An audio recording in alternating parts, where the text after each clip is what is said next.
Super Sport welcomes viewers from around the world.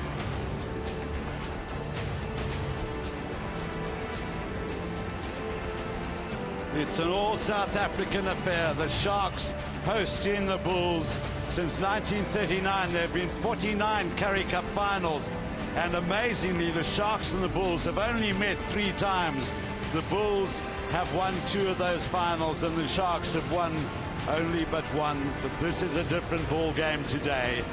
For some, the biggest games of game of their lives.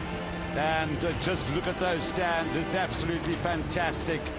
As we look at the black and the white, they are dynamite, but there are the blue bull flags that wave aloft. They're in the minority in a big way, but they will make their voices heard. And we just await such a fantastic game here in Durban today. There's quite a strong wind blowing from the northeast. They say that it could get up to about 50 kilometers an hour. That will swirl around the ground.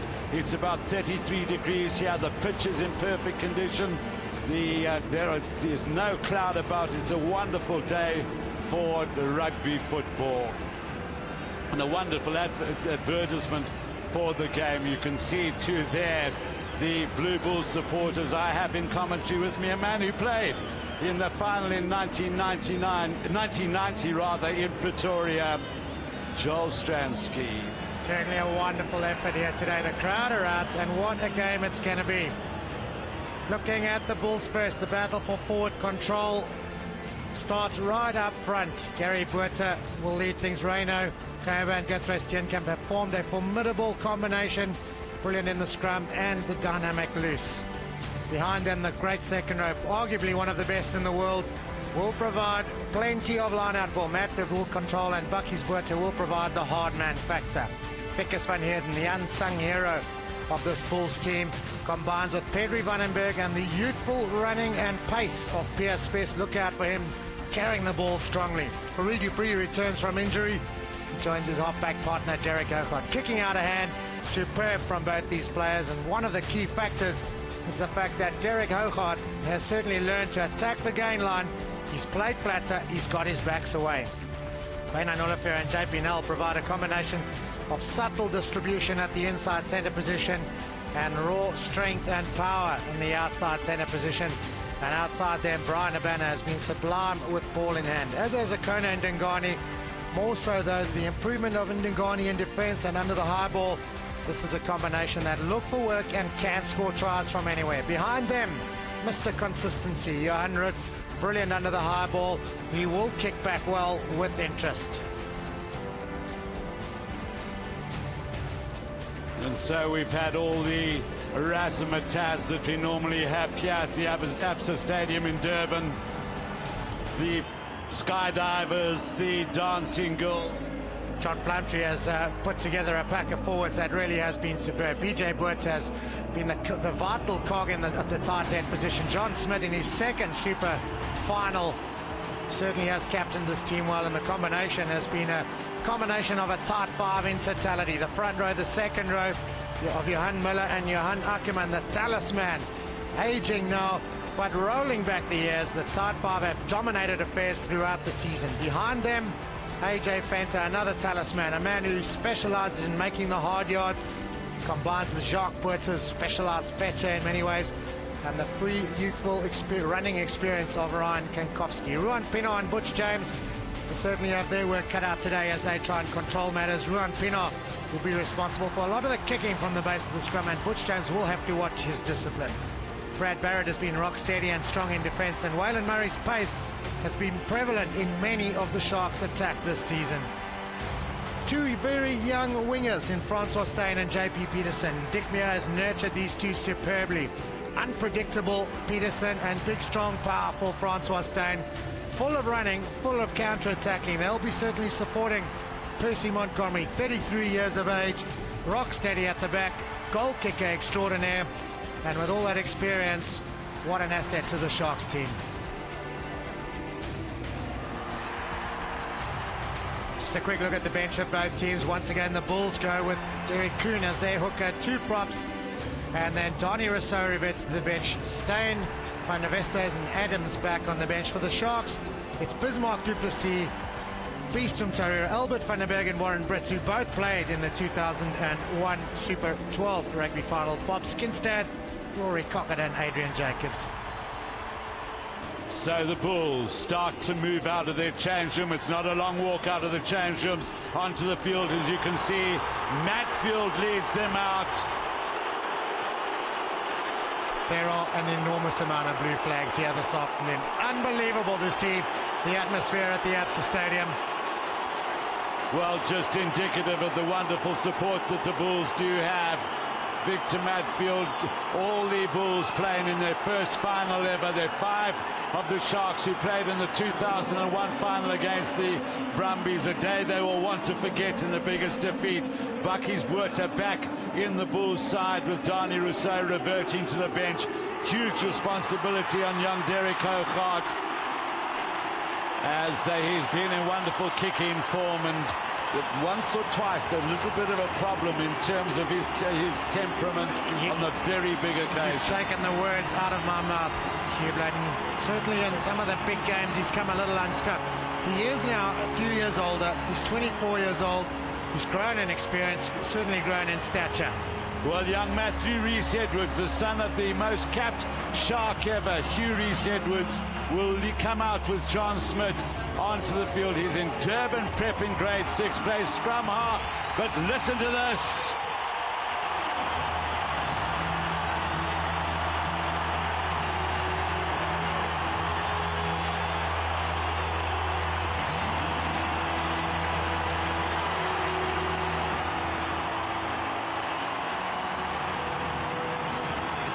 So their beloved Sharks have taken the field. His second final, John Smith, today in his 85th Super Rugby game, the most capped player on the field. And they're packed to the rafters. JP Peterson, top try scorer in the competition with 11 tries. Big responsibility too for Butch James, who will be kicking off. And if anything, the Sharks will have the wind behind them. They said that the pilot on our plane coming up from Cape Town this morning said it would pump up to over 56 kilometers an hour, so it will swirl around the field. Joel Stransky tells me, who's had plenty of experience kicking here. The Sharks in grey and black, and of course the Bulls in blue. And Steve Walsh, the referee, he will be assisted by Lyndon Bray, Bryce Lawrence, and the TMO Kelvin Deeker. 35-year-old Steve Walsh, who's refereed 25 internationals. Here we go. Dupree.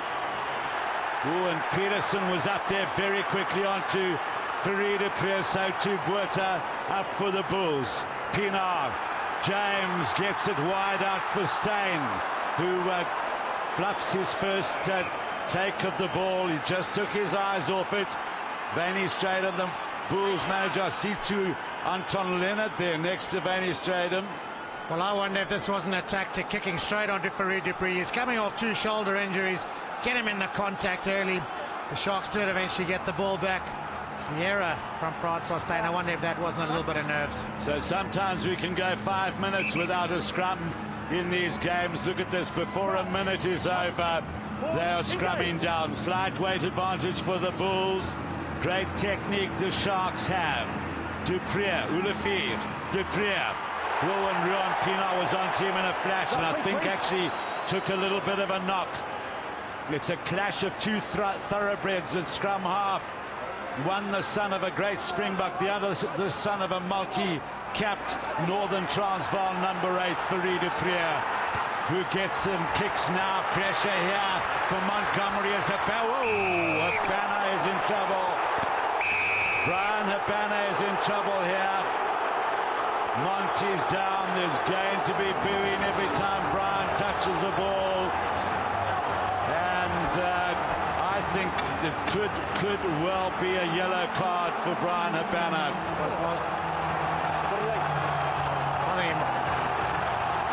I think he might be lucky to only get yellow. He's going to come over here, eh? Time off, obviously, Kelvin.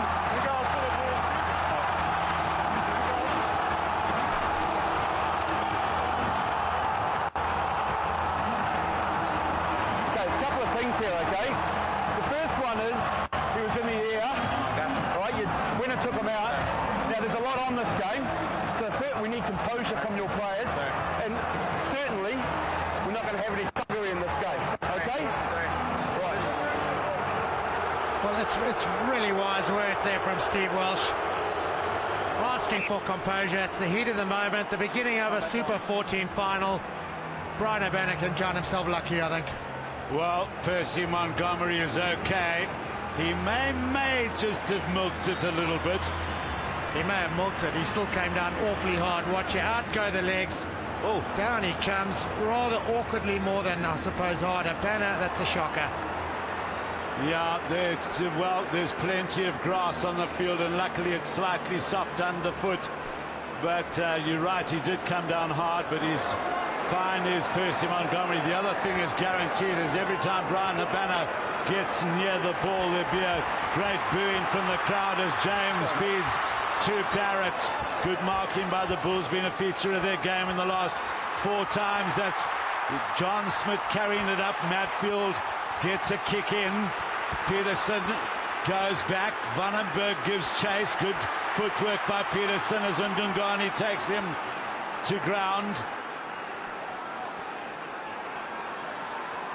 Pienaar looking for options. Will he kick? Matfield is back. It's going to be just out on the full. Well, the right option from Pienaar, not the right execution, though. Trying to turn the big Bulls pack. Missed, but he needs a tap. Chasing the guy through, had a swing, completely missed it. Well, it's Jan Roots who's going to get a little warning. I wonder if it isn't the Bulls who need to calm down a little. This will be the last time I talk about it. We've had number 15, Blue, take a swing at a player. Listen, you boys need to be disciplined. So it's a tough task for Steve Welsh and a tough task for Victor Matfield. They are so, let's say, motivated both sides, but the Bulls at the moment need to watch their discipline. The Sharks are under control. Here go the Bulls in terms of control of them all, but the Sharks counter is excellent. And in fact, John Carsten's working very hard, as he always does in those maul situations. Now Spies finds no room on the short side. Van Heerden goes to try and shield the ball. It comes for Ndungane, Hoogaard, Olivier. Big hit by AJ Venter. Ndungane still at scrum half. Are they looking after Farid Priya, who goes in there now? Turnover. Buerta, good work by Miller. Great defense by the Bulls. It was Matfield who was there. Now Pienaar and Steyn right over there gets the inside pass from Peterson. Pienaar, Ackerman. Still the Sharks come up towards the Bulls 22. This is Barrett. Peterson, deceptive with his long strides and power. Ackerman, the strong man in the Sharks pack. Pienaar, dummies and darts. This is good for John Smith. And it's been knocked on in that massive players there as John Smith just tried to flip pass. But the Sharks all action at the moment. Well, both these teams pride themselves on winning the confrontation. It is fast, it's furious, it is extremely physical at the moment. The error coming there. Jan Roots again with a wild kick at the ball. He really does need to calm himself down. It's going to be fast, it's going to be hard. They're all expecting it, but it's got to be within the laws of the game. Rory Cockett from the right. Albert van den Berg, who played in the 2001 final. Solid scrum by the Bulls. Well, Spies tried to go. Well, he did get his pass in. That's well played by Pierre Spies. Montgomery is outside his 22. Peterson. And reading it beautifully is Farid Priya as per normal. Roots, Olivier on his outside, goes, is taken by Jacques Boertes. Duprier, Hoogaard. Pressure from Butch James. Good pressure from Butch James as well. Cut down the angle on O'Connor, not allowing him to kick much further than this. Look at this with a little backflip from Spiss. Fortunately for him, into the hands of his scrum half, who's a great kicker of the ball. Strong defence from AJ Fanta. So 6 minutes gone, not too many line-outs in the game. The Sharks have won their first. Johan Miller gets the first tap. Ruan Pienaar eludes a couple. Look, he didn't see Dion Carstens on the inside there. And Carstens would have made fully 10 to 15 meters downfield. Well, one worrying aspect for Dick Muir and the Sharks, another line-out that's not 100% smooth. The first one almost fortunately went to Miller at the front. This one, a little scrappy, but Pienaar came away. In fact, John Smith did some good covering work there. Easy take for Matfield. Does he have a peer in the world in the lineouts?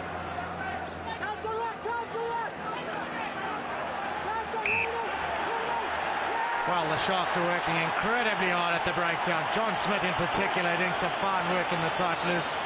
Aggressive defensive rucking. They've got a bit of go forward, and Steve Welsh has given them the scrum.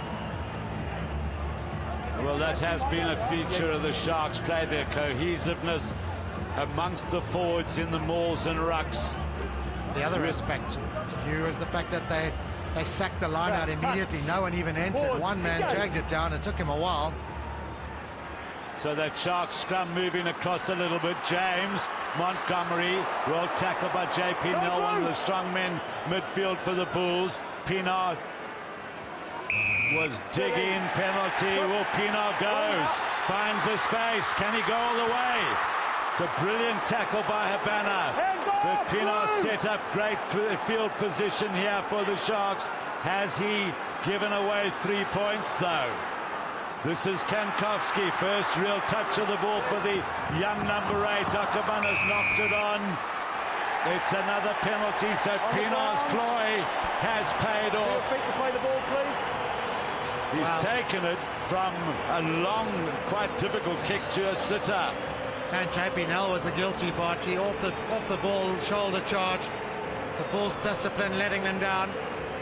But what it has been, it's been so far 8.5 minutes of the Sharks dominating. They've certainly looked the more composed, the more settled team. They've looked the team who are able to implement their plan automatically. Home ground advantage might be a big difference. And Percy Montgomery at the end of this stint of settling down will have an almost sitter to give the Sharks the first blood in this big final.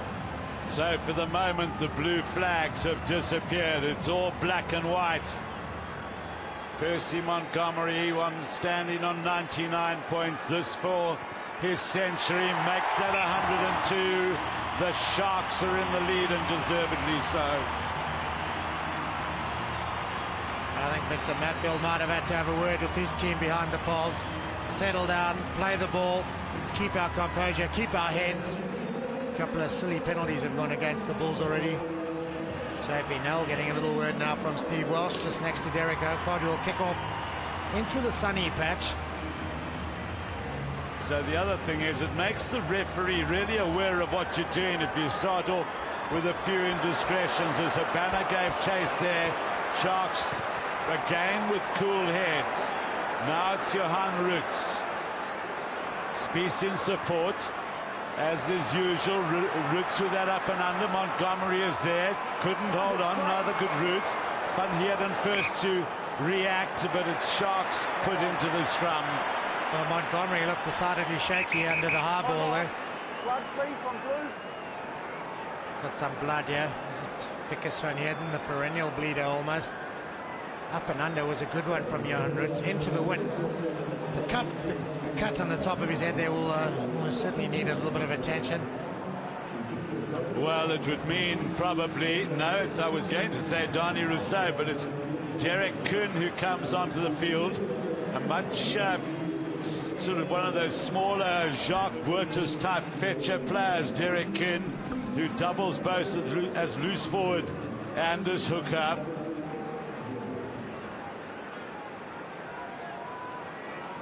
So there you see Van Heerden. Oh, it's just a clash of heads. between Vickers van Heerden and Dion Carstens. Sequence was no good, that's sorry. Right. Crouch. Big advantage of having a left-footed and a right-footed kicker here is that the Sharks have both options. Percy left. Well, it's a good scrum by the Sharks, allowed Kankowski to make room. This is Steyn, all 100 kgs of the boy who turned 20 on Monday. Pienaar giving Montgomery plenty of room, but it just came off the side of his boot, but still gained 30-odd meters, 30, 40 meters. Percy looks a little disappointed. The crowd were a bit disappointed. Jan Roots had come across this way, which meant there was loads of space on that open side to plough the ball into, and off the side out it went. Not a bad result, but not the result he wanted. So tense times for that bench of the Bulls at the moment. They haven't settled as yet. We need some shorts for him to be lifted. Interesting hearing Steve Welsh, the referee, say he needs some shorts in order to be lifted, where lifting is not in the law book.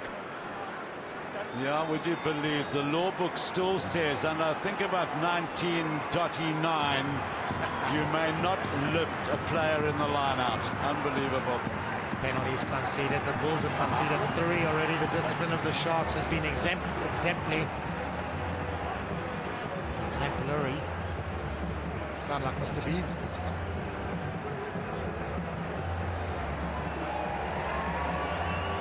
So change of trousers for Victor Matfield. I remember in the good old days here, all the forwards used to huddle around a man and let him put his trousers on. Modesty has flown out of the, I was about to say, television screen.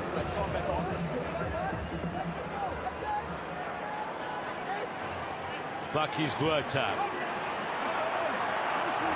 The Bulls desperately trying to get an upper hand in terms of the maul. Now you see the Sharks have not connected. So it was a maul. Now the Sharks can go. They can power forward as Jacques Buertas desperately tries to stem the tide, should we say. Huge, but I was about to say huge potential for a penalty here. The Sharks backed off the maul. I almost thought on purpose, because then it isn't a maul. Well, that's exactly what they've done. They've tried to do the truck and trailer trick, initially done a couple, probably 10 or 12 weeks ago by Rassie Erasmus. Steve Welsh let it go. He said it was a maul initially, carry on, and the Bulls meandered forward. The Sharks were forced to join in again. Interestingly, Oakard is not having a shot at the 3. He's kicked it down the touchline. Not a bad tactic. It would have been a kick across the wind, into the wind. A really tough kick. And to top it all, his Bulls team have not seen too much this side of the field so far. For the first time in the match, they're in the 22. You can see, look at that, a wall of Bulls players. Now, that's not a maul. The referee had said a maul had been formed earlier. The maul requires a player from the opposition side to get in there. Great work by the Bulls here. Derek Kuhn takes it up to 10 meters out. Duprier digs. Vandenberg waits. So too Gary Buerta, who gets. Duprier, Matfield. Oh, and space is straight through. Brilliant counter by the Bulls. They've moved the ball into space in the last 5 weeks, and it's been a telling factor in their game. The blue flags have reappeared around the Absa Stadium. Well, the key here is Victor Matfield. Big man, not the greatest ball carrier because he's not got a low send-up gravity. He's not got the strongest legs in the world. What he did is he showed some other skills though.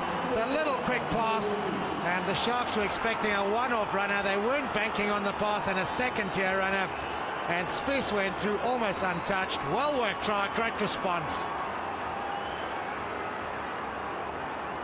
Well, it's almost his trademark, Pierre Spies. Power and pace. The decision from the Bulls to kick for the touchline, a good one. It's paid dividends. Sure to be a 7-pointer. So with 151 points now, 153, he needs just 12 points to become the top point scorer in this year's Super 14. So a good decision, as it turns out, by the Bulls skipper. Well, one little attack into the Sharks half, one set of points. quite accustomed to seeing this. Gary Buerta carrying it up the second pass. A real good one from Matfield. Spies ran a good line. Well, it's Ndungane who made ground. Hougaard, lots of pressure from Ruan Pienaar. Peterson up as well. Peterson working hard today. Now it was a quick throw in for Montgomery. Roots is in position. James. A little bit of a fumble there for Butch James. Now, will this roll? Will it? I'm sure, almost certainly will roll over the try line. Hougaard and Habana just looking to see if it wouldn't roll over the dead ball line. Well, the early nerves from the Bulls appear to be gone now. They look a lot more settled. Their tries almost injected them with a certain amount of confidence. Hougaard looking for ground here. Montgomery. Only spiraled that away, not into touch. Roots now has to make the play and has made a hash of it. Well, you could see what he was thinking. There was loads of space behind the Sharks to chase from the kick. Just trying to dinky it over. Got far too much of it and hooked it horribly left. It was a beautiful spiraling kick from Montgomery. Look at this. That is absolutely picturesque. Well taken, and then the little dinky over the top going a little bit awry. The Sharks winning the territorial battle up front. Well competed by the Bulls in that line out. Hougaard had to stretch. Beautiful soft hands. Hasn't quite connected that. Montgomery has Steyn on his inside. Now the youngster, I think, has gone a little bit far with this one. Roots' fielding of the ball is always pretty impeccable. It's a bit of gaining grounds now. Good take by Montgomery. Little dab into space for him. It's all on the bounce. Peterson was coming. Peterson, in fact, was flying, but it's a penalty to the Bulls. I think possibly for playing without the ball. I think he may have played the man, and he's argued and given away 10. Well, the kicking from Johan Root's not good at the moment. He's got his team in an awful mess here with a terrible kick for touch. The Sharks bench looking a little concerned about the discipline that's just snuck into the Sharks team. Now watch Derek Hougaard on this kick. Watch this kick. See, he gets it to going at an angle, but Pienaar's read it well. Not the angle that Hougaard was looking for. James just scanned the field. Roots again. Plenty of work for the Bulls fullback. And it was Johan Miller who just grabbed a piece of cloth there. Overlap here for the Bulls. They've got numbers out wide. Spies, Habana, and Steyn has him beautifully covered. Habana lays back well. Hougaard at scrum half. Duprier. Now Montgomery, that's a good bounce for him, and Pienaar, this is the pace of the man. It's another great tackle onto Pienaar from Bucky's Buerta. Rough Pienaar up a bit. Well, we said he'd bring the hard man element to this Bulls team. What a tackle it was, though. Pienaar went inside, outside, and nearly got away from him. The stretch, the tackle was superb. And what else would you expect after that? A little bit of power dominance from Bucky's Buerta. Well, I said a clash of the number 9s too, those two thoroughbreds, bred of very, very good rugby playing fathers. Also one on the right from Offies, the other from Grey College in Bloemfontein, two of the strongest rugby playing schools in South Africa. Spies, Duprier, Spies. A thumping tackle there from James. Here goes Peterson. This could be points. This should be points. This will be points for the Sharks. J.P. Peterson gets his 12th of the Super 14. Well, Pierce Spies has scored the one try. He's just given away the second. Intricate little move from the Bulls. It's gone wrong. Peterson has snatched on the intercept and gone all of 50 metres or so, 45 metres to score. Brilliant pace, got away from Ndungane. There's the bad pass. There goes Peterson. And as much as Ndungane did his best, too much pace. fact, a lot more pace, it must be said. Try for the Sharks. Should have just hung on there. Should Pierre Spiss through the bad pass, and he's been punished. Well, J.P. Peterson is one of those players that the Sharks scouts picked out of the Craven Week in Nelspruit a few years ago, and it's paid handsomely. One of those guys who's got such long strides, he doesn't look like he's running. Percy Montgomery, oh, you see that go swirling away with the wind. Yeah, not Percy's best kick either. The ball, the wind certainly compounding the fact that he didn't hit it all that well. But J.P. Peterson has got the Sharks back in front, much to the delight of the home crowd. Loads of pace. Thought Ndingani might make a little bit of ground on him. Didn't make any, in fact got left behind. So the bench of the Sharks celebrate. 12th try for J.P. Peterson and just the 15th game of the season. Oh, they misread that, the Sharks. Ron Pienaar thought it was going to bounce into the in-goal area, and it was almost like a Tiger Woods wedge as it spun back. Well, Derek Ogot can thank his lucky stars that it spun back, else his team would have been back on the halfway line. Not his best kickoff. Got the lucky bounce. To be fair, Ruan Pienaar probably did the right thing to let it bounce, giving it a chance of going forward. Had loads of time. Van Heerden back on. Yeah, well, it was the right decision. It could well have gone. Buerta powerful at number 2 in the line-out. Gary Buerta goes in to secure a ball that was starting to look sloppy. Duprier, Hougaard, Nel. Need to watch their midfield defense a little bit, the Sharks. Hougaard, room on the outside. Here, Roots is held up there by Bradley Barrett. Duprier again, Hougaard, the little dab for Habana. Montgomery is there, wrapped up by Habana. Has become actually a power player. He has become a power player. Huge upper body strength. And a huge work rate linked to it. Means he gets all over the show, and he's destructive when the opposition have got the ball, and incredibly positive when his own team have got a constructive. The little grubber threw in behind the Sharks defense. Montgomery was perfectly placed, but the efforts of Habana pushing him into touch. So another great line-out position here as Bucky's Buerta soars above the rest. Vickers Van Heerden in hand now as they try to gather that juggernaut to move forward. Here they go. The Sharks need to regroup. A number of them on the ground.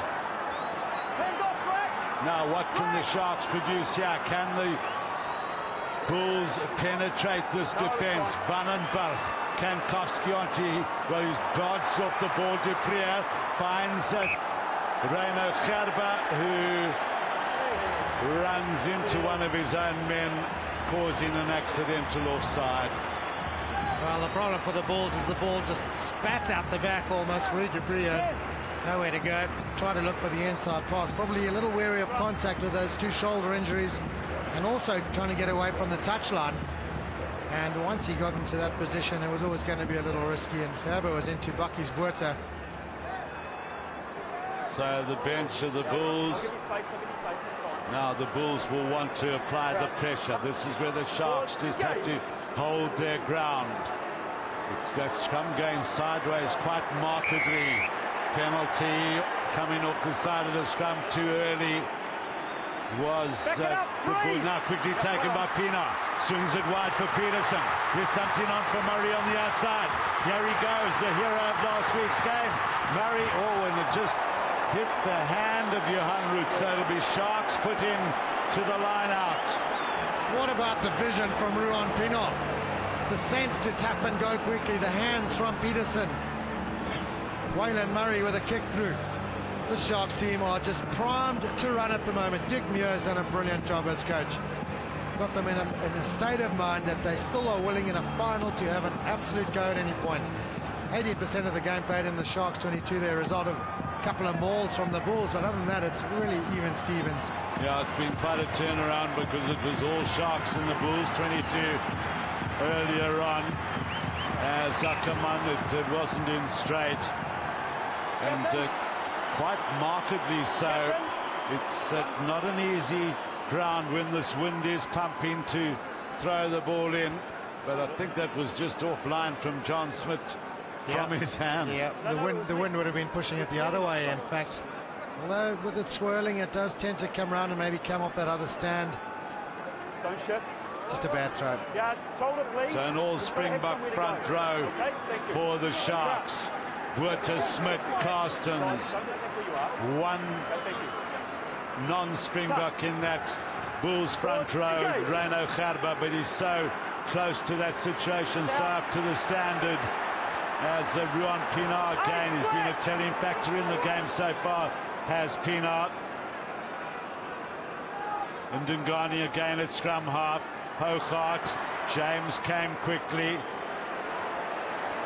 Montgomery, one's never quite sure whether they're trying to find touch or kick it infield. Another good take by Johan Roots, who called for a mark.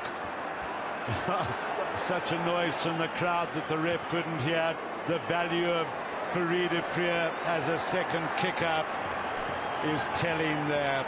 Well, I don't know if that was just a bad kick from Derek Hougaard or not, but certainly not. This is the scrum. We'll come back to the kick in a sec. Fourie du Preez did superbly here. Had one hand on the ball. He was being dragged away. Managed to get a hand on it. And the Bulls pack, a little slow to come round, finally did win it. But I can't understand why Hougaard's not kicking the ball out. Yeah. He's got Matt Field. He's got a brilliant line-out. They should kick it out and contest. Well, Jacques Buertas went up there. Couldn't take Ndungane under a little pressure, but he got away from the forwards. Now this is communication required. Peterson did well to go up and take it in the face of AJ Fenter. Pienaar, James. Well, look where Fourie du Preez is. If that's not anticipation, I don't know what is. And that's a big kick into the wind. Yeah, he also hasn't found his touch. Again, we're not quite certain whether this is a ploy now. Ndungane could have taken that at full power. It's a bad slip by the Bulls as Buertas snaps it up for the Sharks, who pile in to the ruck. It's beautiful ball now for Peterson, who decides to do that. And I think that might have been the wrong decision. No, technical advantage. Technical advantage. He decided to kick. Dead men. Well, probably not the right decision. And probably for the simple reason that Habana on that side. This is a shocker. Forward pass. Roots took his eyes off the ball. Everything went wrong for the Bulls. They turned it over. The other thing with a kick from Peterson is that he's kicking against Habana, who turns and takes off like a rabbit. Matt Field. Now they're sacking that line out quite effectively. Are the Sharks. That time it was Dion Carstens. Du Preez. You see how low you can bet your life he did that on purpose, because trying to kick into the wind, so it could be a factor. Joel, what is the effect of the wind? Does it swirl? It does swirl, and it tends to be a little stiffer down the touchlines, but often it can be different on the touchlines and going in different directions. Johan Muller unopposed. John Smith, Butch James, Jacques Buertas. Well, it continues with Barrett and now Fenter. As Ulufia got up Ulufia is getting up very slowly. Pienaar looks short side for Ackerman now. Peterson is becoming a real hero here at Absa Stadium. JP Peterson, Jean-Paul. Now here goes Jacques Buertas, another one of those guys out of Potchefstroom who has made a name for himself here in the Shark Tank. John Smith. Oh my goodness, if that had gone over, you would have heard a roar from here to Pietermaritzburg. Well, I fancy the only reason he went for it is he knew that the Sharks had advantage for a penalty. Not a bad attempt. Much either. Oh, we'd never have heard the end of it if it had gone over. Well, I thought that Wynand Olivia had taken a nasty knock, because he's receiving on the right side of your screen, he's receiving quite a lot of attention, Wynand Olivia.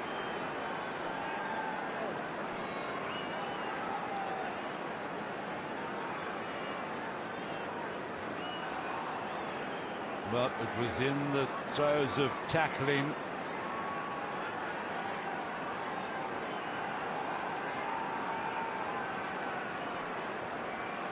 Percy Montgomery will have a kick from a similar position to where he missed the conversion. A little easier, he's got the wind. He needs to probably start this inside the right hand upright as the wind pushes across and favours him.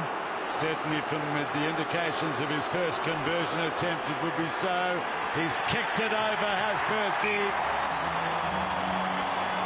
He's kicked at 72% during the course of the season, but when it comes to big games, such as last week's semi-final, he was brilliant. Well, the good news for the Bulls is Van Anulifia is back on his feet and up and taking his place. Better news for the Sharks as they lead by 4. Well, the first half hour has raced by. Kankowski waits for Muller to take. Van Heerden's got it. Dupriat, Hogart. Well, he decided to go with the up and under. Here comes Ndungani. That's out on the full, but it's a penalty to the Bulls. Where does Steve Walsh go to? Just about the middle of the field, 23 metres out. Bradley Barrett, the guilty party, number 12, says Steve Walsh. I don't know if the kick was the organised and communicated decision here, because the chase wasn't particularly good. Ndungani came rather late and came from very deep. Jan Ritz had actually given up on the chase. The kick was out on the full anyway. Maybe the tactic to kick was a direct result of Van Anulifia having a bang and trying to keep the ball away from him.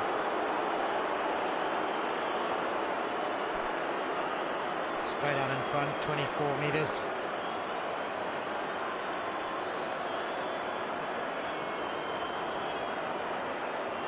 All 27 points against the Crusaders. 8 penalties and a drop kick.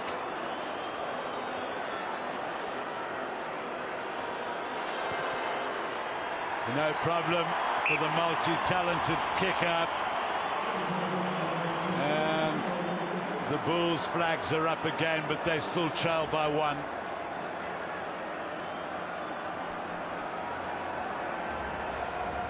Well, the experts said it would be close. So far, they're 100% right. 31 minutes, 32 minutes gone. It's the Sharks who lead by 11 points to 10, and Matfield comes away with it. Matfield, well, he's knocked it on now. The referee picked it up quickly. J.P. Peterson's chasing from the kickoffs has been outstanding. Well, he was the key there, wasn't he? Somehow he managed to dislodge it almost. That is a brilliant game so far, showing some tremendous pace, showing some real strength, ball in hand, and now showing some good skills in the tackle. Big hit. Matfield goes to ground and just squeezes it out. Yeah, I'm not quite sure. You think he was momentarily stunned there, the way that ball sort of squeezed out. Now we see the solid scrum of the Sharks again. Van Heerden went in and read it well as Spies tidies up under the attentions of Boertes. Dupriat.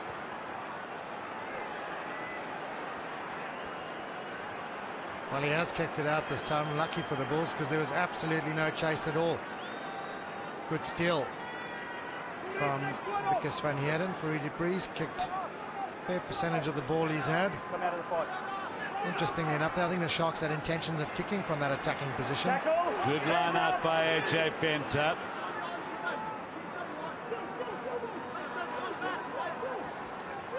PJ Boertes is trying to wrestle that forward, really.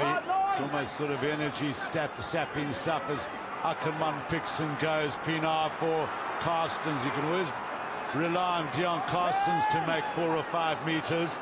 Pienaar, James. This is a tester now for Johan Roots.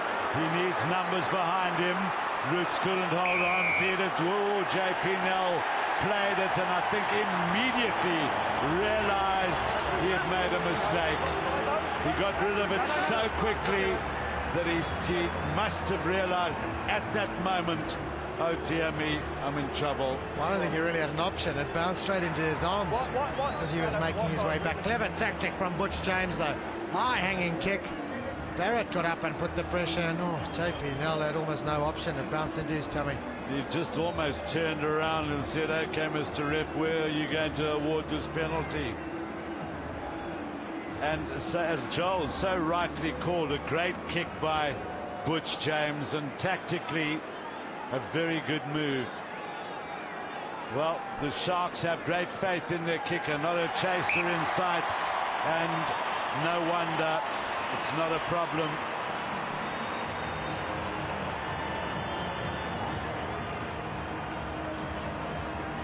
Well, Monty slots the three. You can thank Butch James. Interesting changing tactics from the scrum before. It looked like Francois Steyn had come right across. Looks like the Sharks are going to kick. And yeah, on the attack, they've done it and they've benefited. Kankowski, attention there from Pedri Vandenberg. It's one of the things that the Sharks have done very well, is produce the ball under heavy tackles.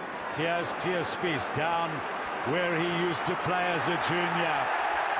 Oh, he's thrown the ball almost sort of experimentally, really, into infield. Well, last time he did that, he cost his team a try. He really does need to look after the ball a bit better. Got awfully close to the touchline, and what a tackle from Peterson. Met him in the upper body strength, pound for pound, and pushed him into touch. There's no doubt the Sharks are not trying to kick the ball out. They're kicking it down the field. They're keeping it in. They're playing quickly. They're not allowing Matfield to disrupt the lineouts.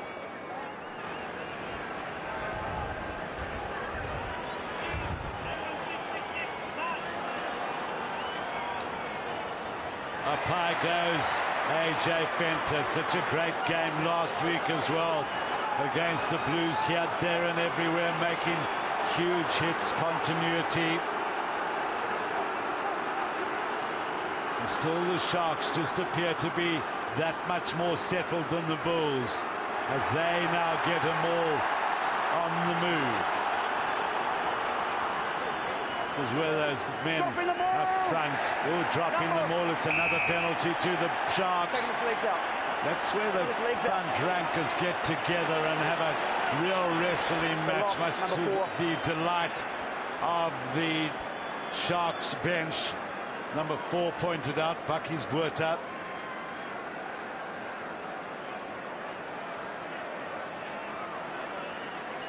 Well, he almost tackled the maul of Bucky's Buerta. It's interesting, the different techniques in mauling, and most importantly countering the mauling from these two sides. When the Bulls try and maul, the Sharks try and splinter it. They all hit it really hard at pace. They try and drive one guy off, and really try and ensure that the Bulls end up almost without a maul. When the Sharks are mauling, the Bulls get in there a little bit slowly. Their body position is not quite as good as the Sharks, and they've suffered the consequences.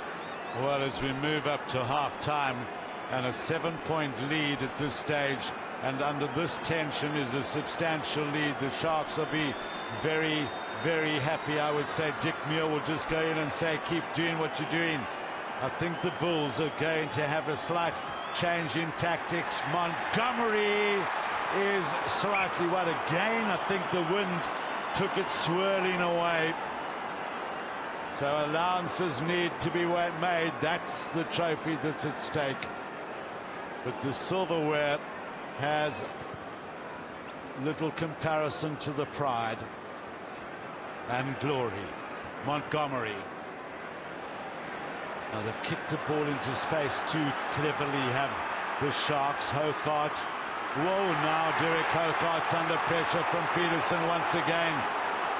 Peterson, for a winger, has really been in the thick of the things so far in this first 38 minutes. So places the Sharks under pressure once more. And the Bulls have got to try and maul it up, because all their kickers are in the ruck. Sylvain Antulafia, in fact, the only player back to attempt a touch finder. He's the man who gets, and in fact finds a good one. It's not bad at all, under enormous pressure. Most importantly, he's got it out. It means the Bulls can contest. Probably not quite as far enough as the Bulls would have liked, but a little respite as we head into the half-time break. Well, if the Bulls get the possession, will we see a barrage of up and unders? Kankowski, beautiful ball for Pienaar. Barrett putting the Bulls defense under pressure. Pienaar, James, Fenter. Here again, you see these well-coordinated tights. BJ Buerta, Dion Carstens, Johan Ackerman going in to get the ball. John Smith always present. No 6 blue. They go again into the 22-meter area. Buertas. Bulls under pressure here again.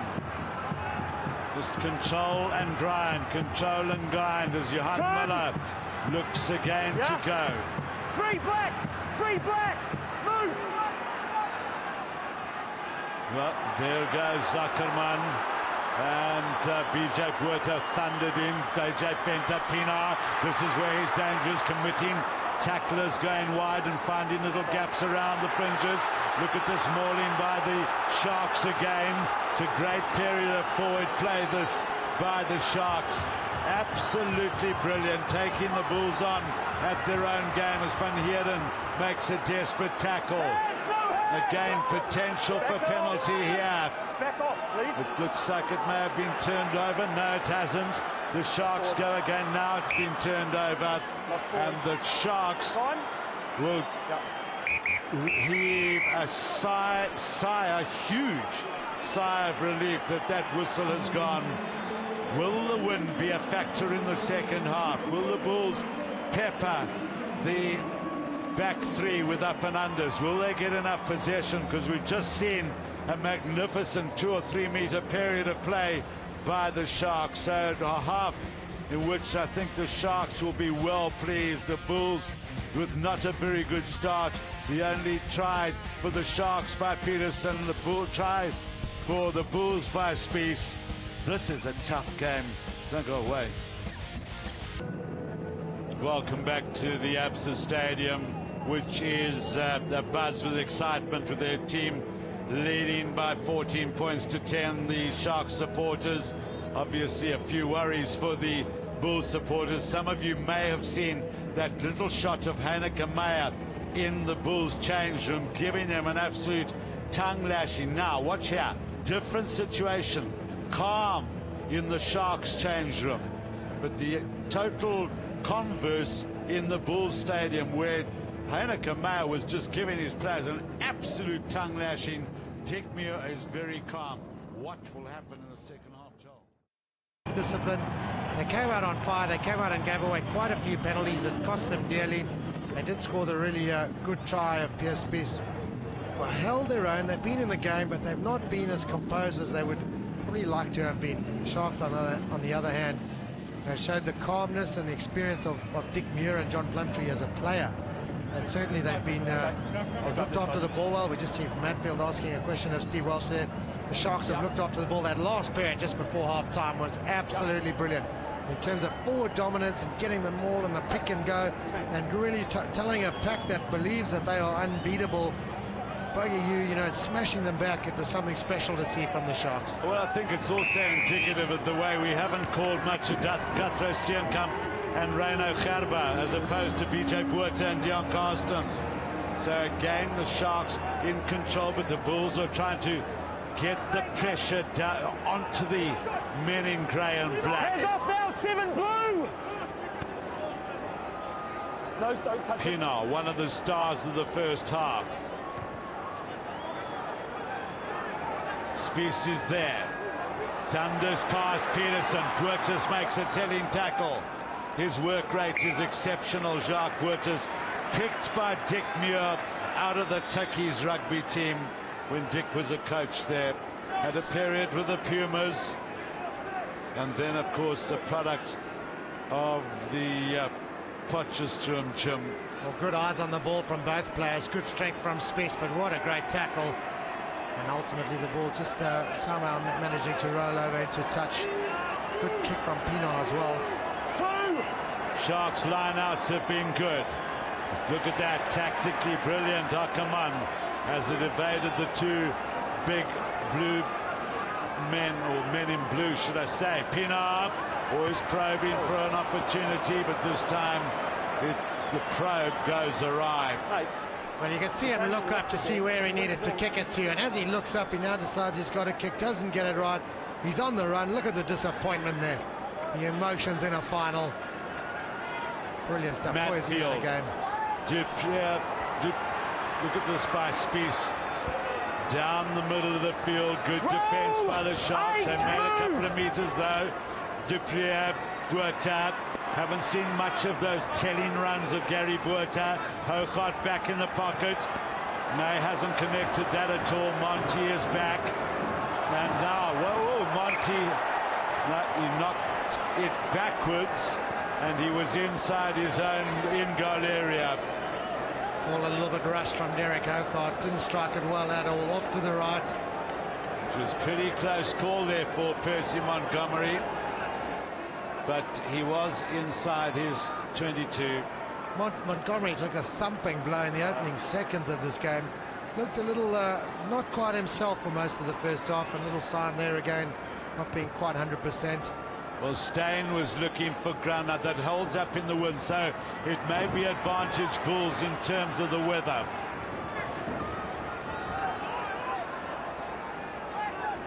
Hougaard is very deep at the moment, and it comes out but illegally by the Sharks. When a ball pops out like that, you can bet your life there's been a transgression. Well, yeah, Ackerman appears to be the guilty party. Hatfield had gone to the ground and rucked it in well.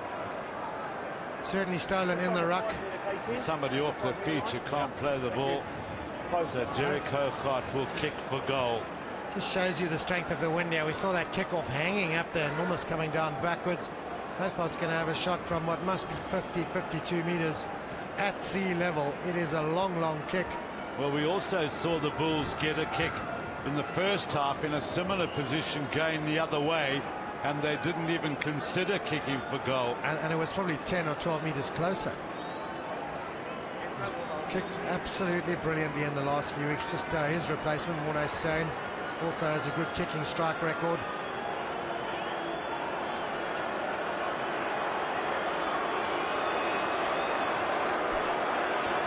So if they get the first blood in the second half, psychological advantage to the Bulls.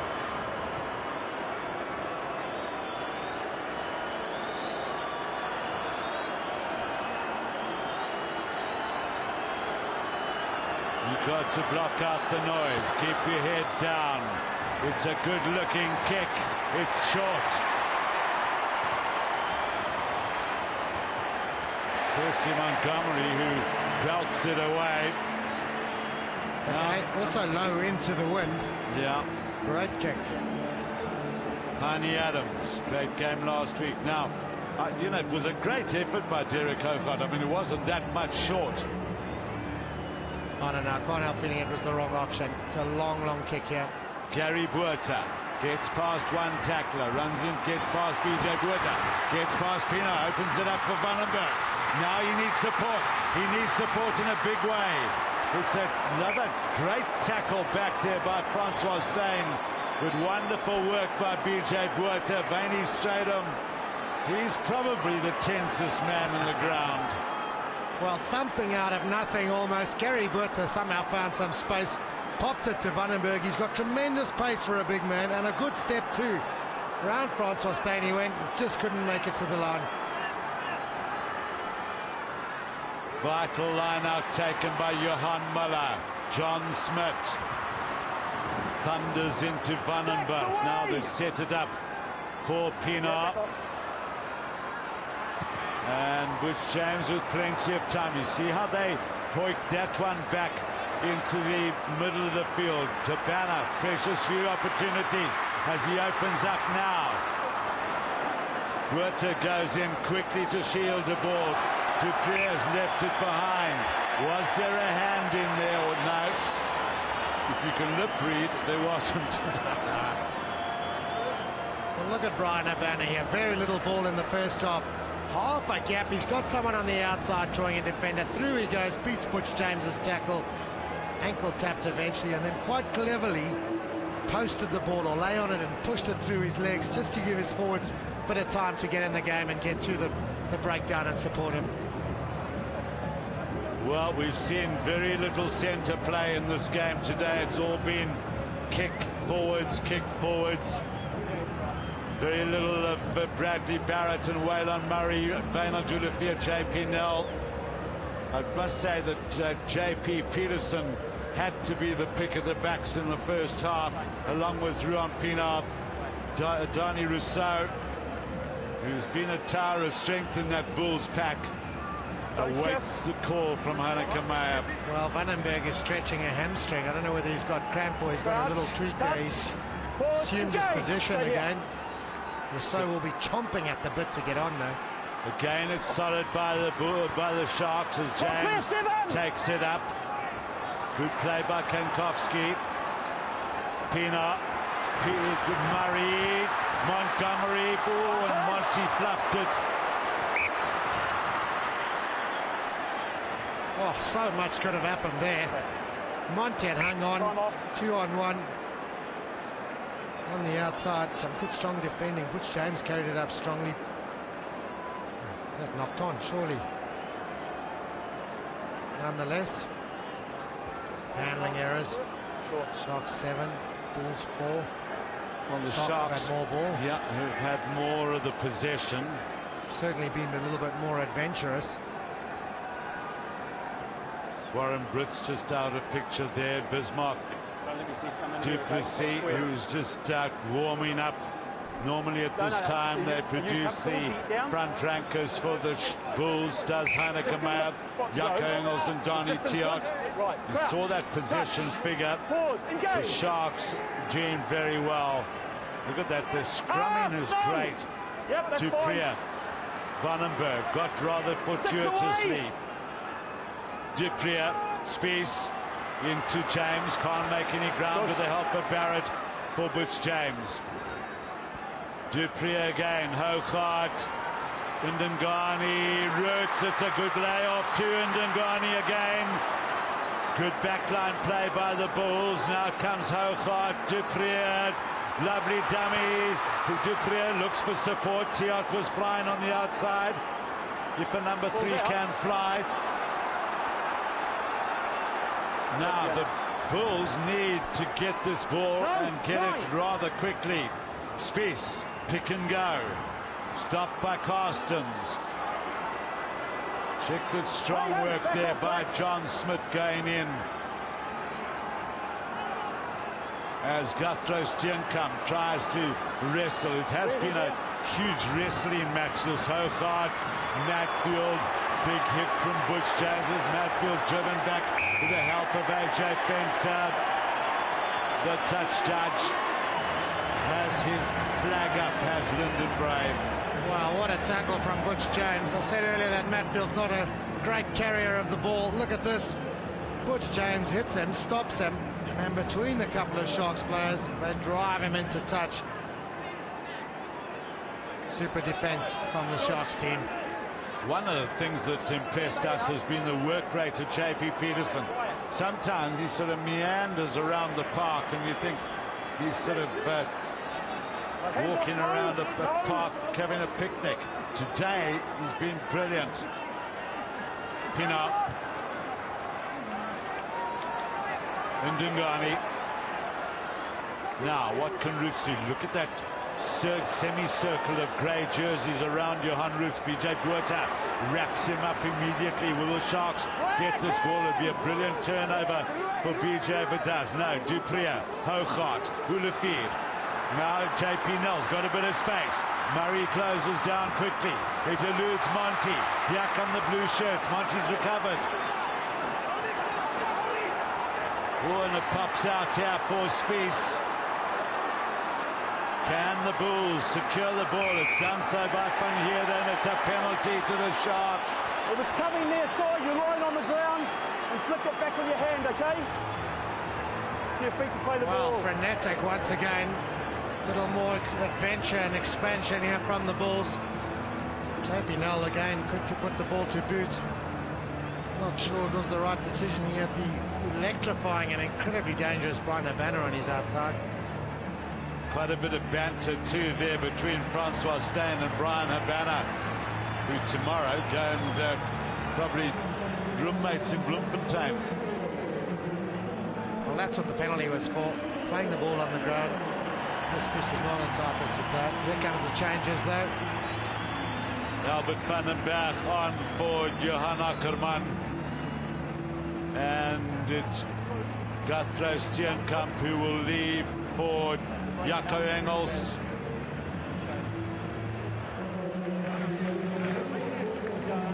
Albert van den Berg, who both for the Sharks and Springboks just ticks off cap after cap after cap. So still Drano Gerber on. We haven't seen Dani Tiot yet. But Albert van den Berg at the front of the line out. Time on as we look for the last half hour of this year's Super 14 competition. Albert van den Berg immediately in the action. He's driven around a bit as the slightly lighter man. Well, this might see a change in tactics from the Sharks. He is taller, but he is lighter.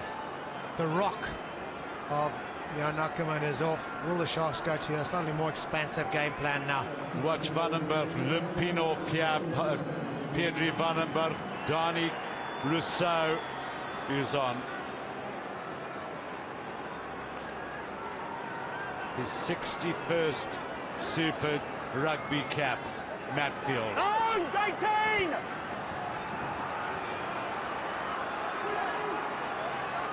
Not the same ascendancy, the Bulls. They're finding the Sharks a tough pack of forwards to try and overcome. Duprier has to virtually go in and try and dig for the ball. Dani Rousseau, this is one of the great replacement players in the South African rugby. Hooghart, we expected a few up and unders. Monty couldn't take. Ulufia got a touch. Look at that, Johan Miller back. Everybody doing the job for the Sharks. Barrett, Murray, Peterson. Still the Sharks, power forward. They're making the ground in the contact situations. James. Now, how will this ball bounce? This is vital. Could be. Oh no, Roots had to take it outside his own goal area. So it'll be advantage Sharks. They haven't been down in this area of the field for a while. Great kick again from Butch Jones.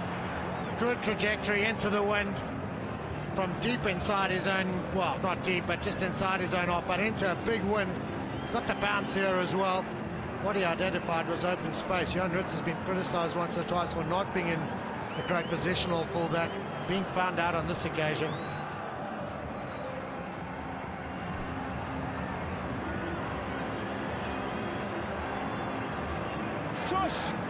AJ Fenter, no problem in the lineouts today for the Sharks. They really, I think, almost outmaneuvered the Bulls in the lineout situations. John Plumtree, of course, a telling factor in the Sharks coaching setup as their forwards coach. Black ball. I think this one Eden was maybe a tad fortunate. He collapsed over the top there. Probably couldn't get away, to be fair. Down he comes, can't move away. Whistle had gone by then. The titanic forward battle continues. Yeah, not only is it, we haven't seen the cohesion of the Bulls forwards. I've certainly been at Loftus for the last 4 weeks.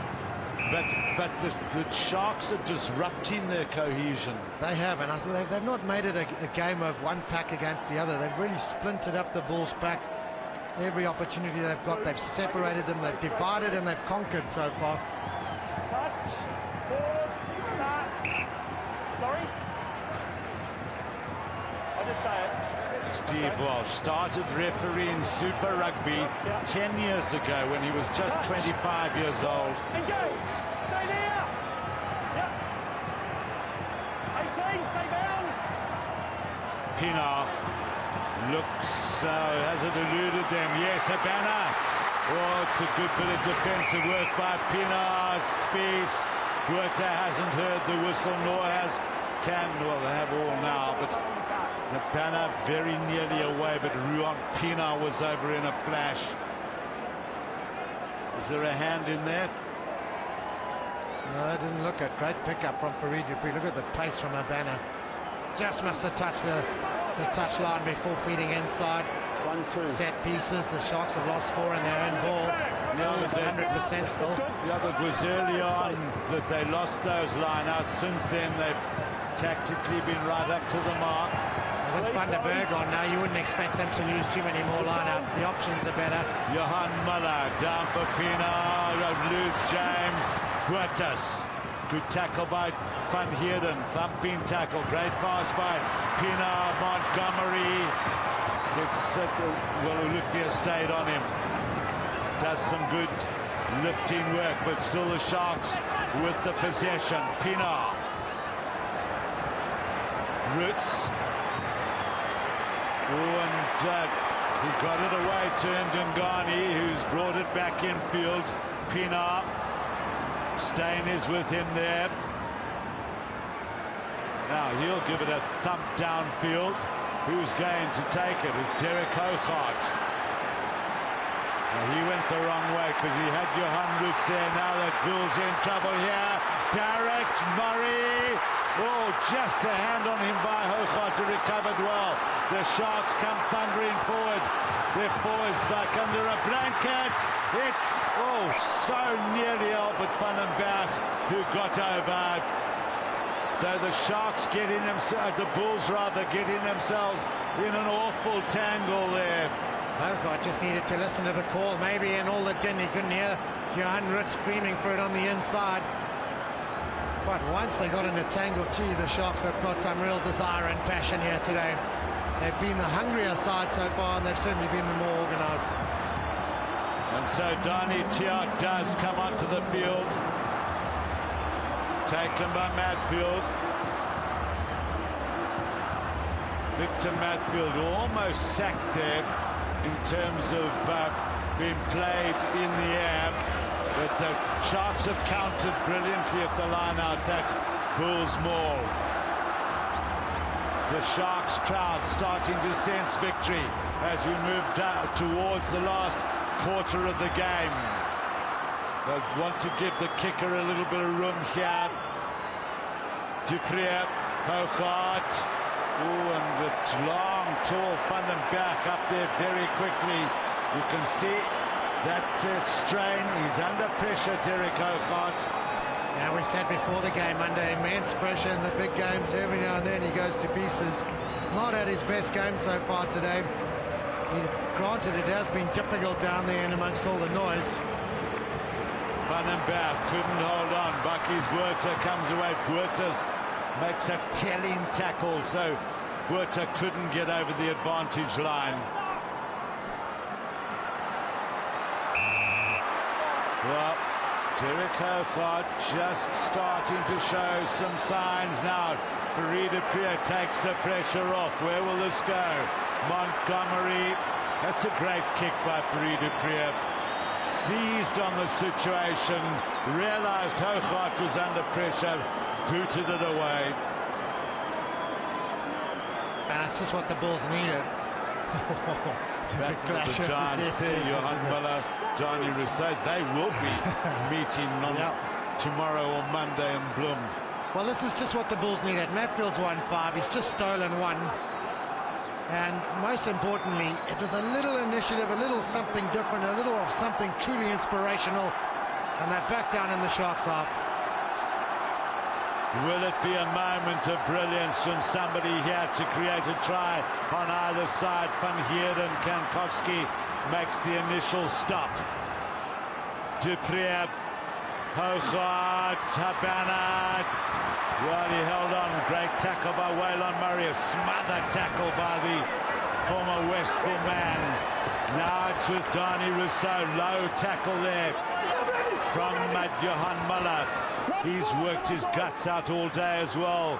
Bulls can't build up a head of steam here, but determined tackle against, again it's Buertas. Dupree, Matfield, little flip into Jaco Engels, who's got a lot of pace for a front rank as he tries through Kankowski's stop. Here come the Bulls, and they knocked it on. Van Heerden shields the ball. Tiart is there.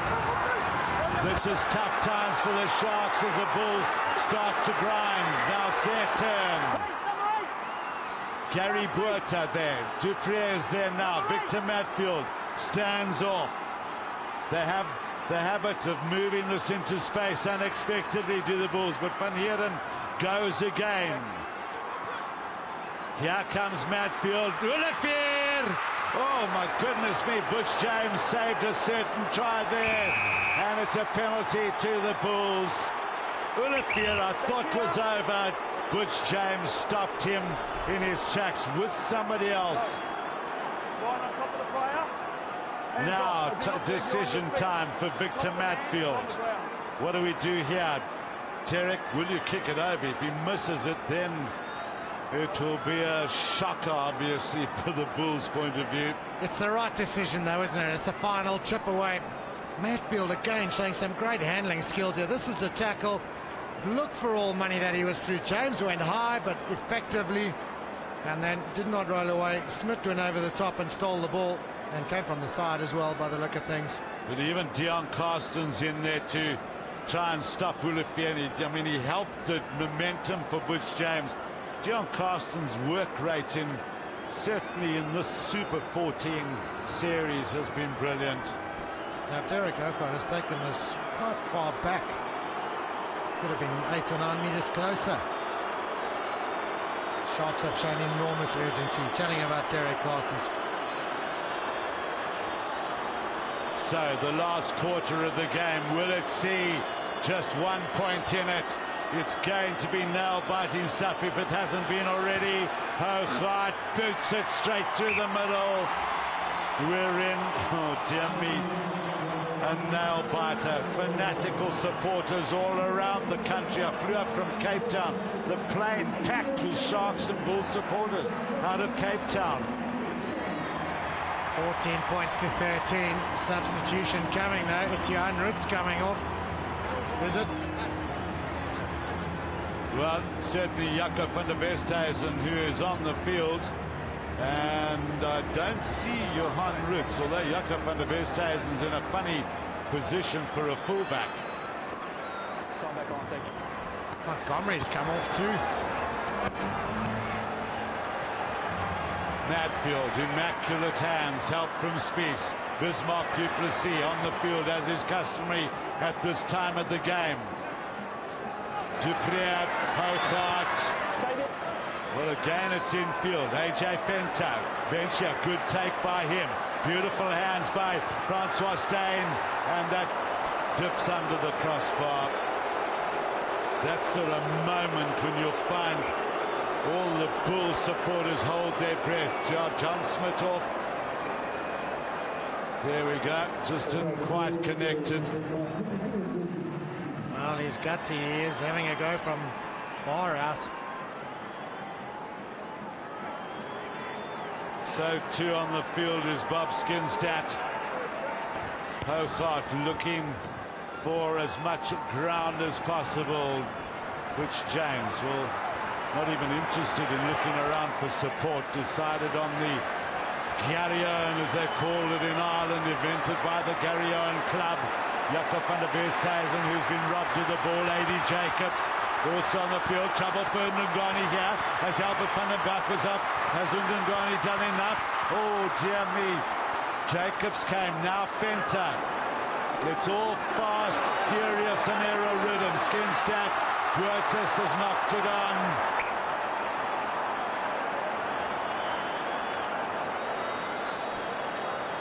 Wow. That's all we can say. It's exhausting. It is fast, it is furious. You said there's a couple of errors sneaking in here, but the passion, this was a really good kick. Ndungane finally did pretty well there. And then the errors coming. Maybe Jacobs may have knocked that on to start with. Kick was clever. The Bulls are under pressure again, though. Well, look at that. They've lost it forward. And A.D. Jacobs, that's a poor pass. Waylon Murray couldn't get, well, he bumped into Habana. Van der Westhuizen. Hougaard had to swirl. Derek Hougaard at a couple of occasions when he might have kicked has decided to try and duck under tackles. Dupree is back from the ruck. Habana takes up the scrum half position.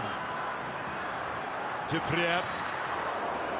That is not out. Now will Steyn have another go at the drop? No, decides to send his considerable weight up against the Bulls.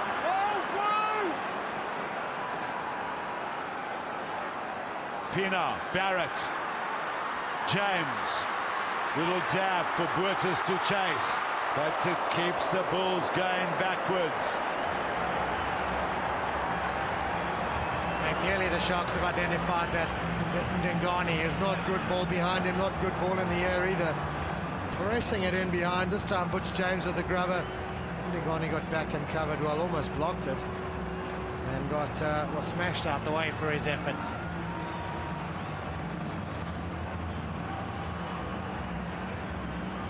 Madfield, oh, he had to work hard to get that one, Victor Madfield.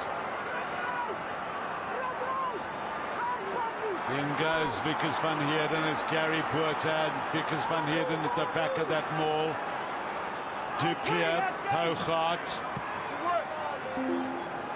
Peterson, oh, look at that for hands. Here goes Steyn, oh no, it's a, the Aussies would say a shaka.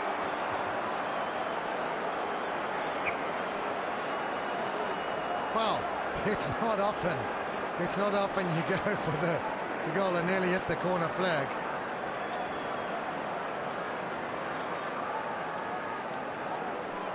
Bit of relief though for the Bulls. Hougaard will clear. Again, not a great strike. Skin stat.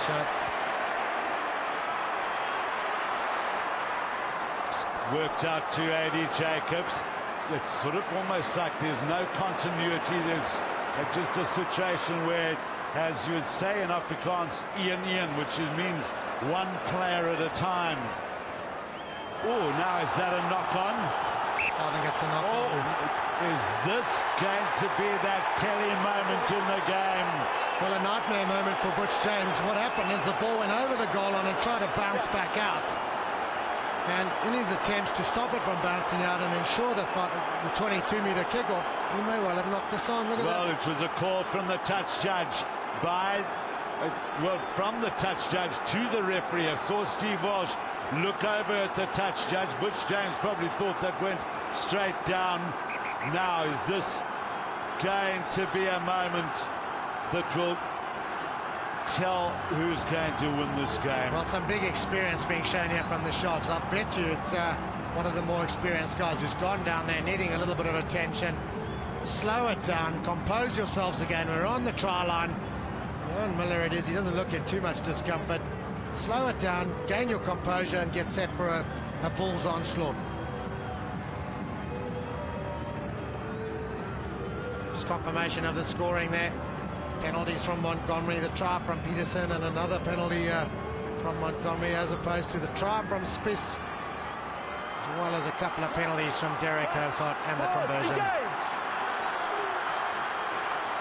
Duprier, Hougaard, Habana was lurking as Olivia took it up close.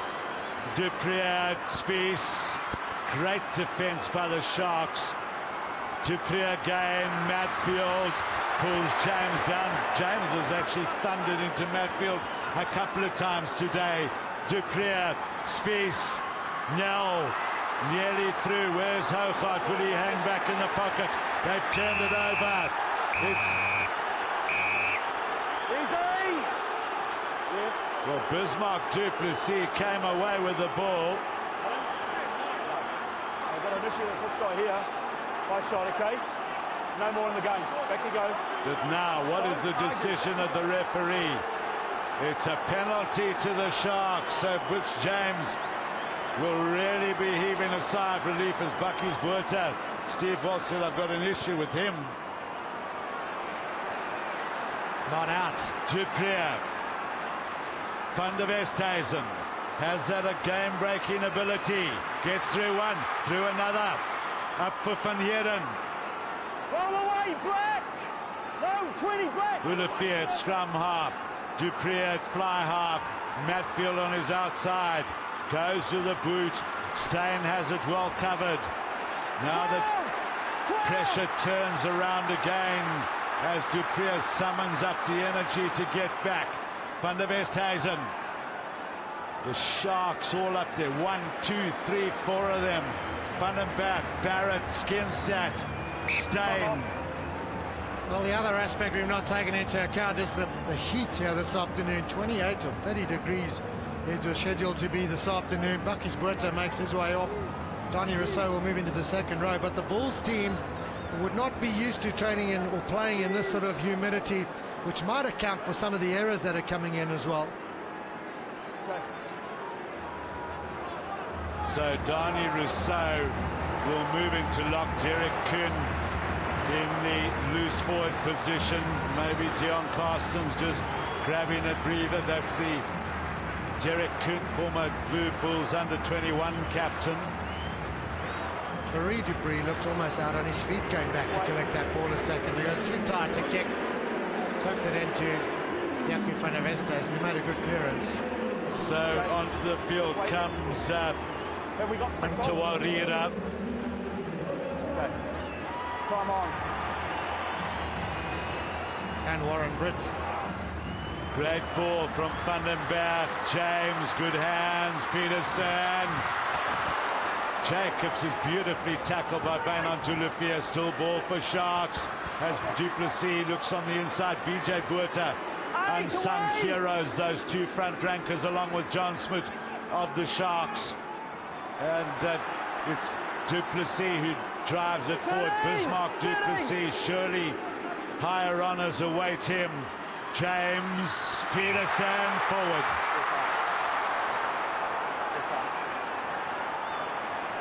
Well, it's indicative of the crowd noise when the players keep playing like that. Bismarck Duplessis carrying it up strongly. He's in the box squad. Where's the forward pass? Yeah, certainly looked forward. Good call from referee Steve Walsh.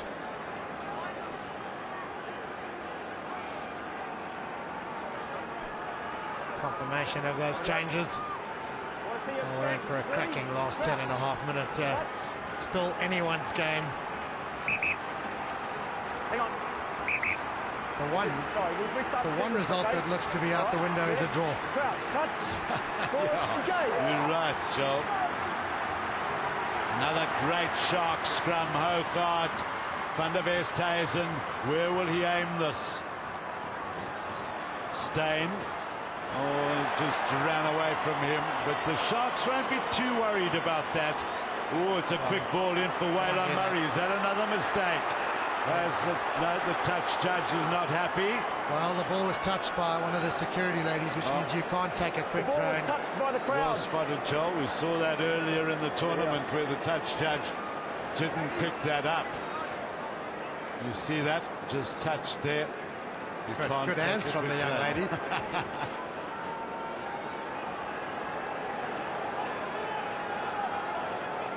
Duplessis finds Van den Berg. Hands out! Just last thing, please. Pienaar.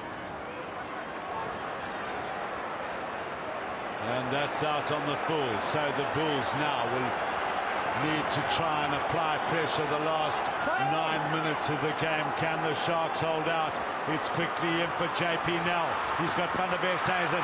The pace of Habana. Oh, Jaco van der Westhuizen. I think that was a tactical mistake. I think he realizes it. He's got the pace of Habana coming in the inside. From a purist point of view, one must say this isn't the greatest game one's ever seen. You've been quite balance in that. Quite right here. A lot of errors.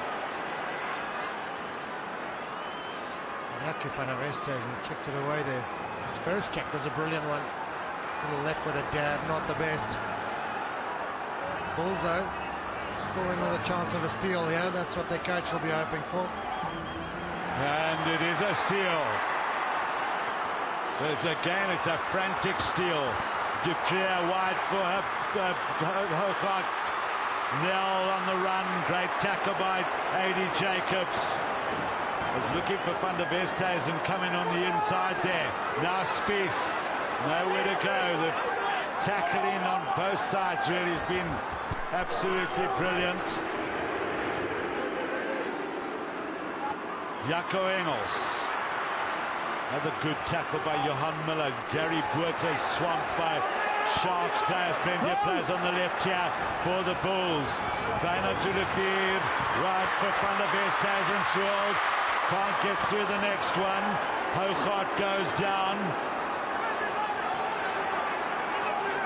Is somebody going to kick a drop as Jaco Engels tracks on the pace? He really has got great pace for a front ranker now. Duprier looks for Habana. He gets rid of it as Murray makes the pickup.